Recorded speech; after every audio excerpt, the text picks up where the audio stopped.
Hello అందరికీ. వెన్నపూసతో నెయ్యి ఎలా చేసుకోవాలో చూద్దామండి. ఇంట్లో అయితే వెన్నపూస చేయలేదండి. బయట తెలిసిన వాళ్ళ దగ్గర తీసుకొనొచ్చాము.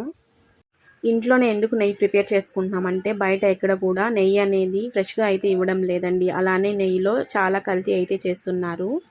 ఇలా తీసుకొనొచ్చిన తర్వాత వెన్నపూస అంతా ఒక గిన్నెలోకి తీసుకోవాలి. మొత్తం స్టవ్ పైన పెట్టేసి బాగా వెన్నపూస కరిగేంత వరకి బాగా మరిగించుకోవాలి. అసలు ఎటువంటి పురుగు కానీ అట్లా ఏమీ లేకుండా బాగా ఇలా మరుగుతూ ఉంటుంది. మనకి తెలుస్తుంది అప్పుడు నెయ్యి అయ్యేది.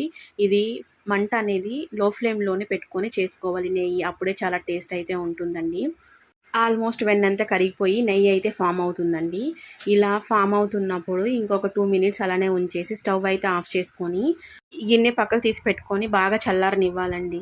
చల్లారిన తర్వాత ఇలా అయితే వస్తుంది.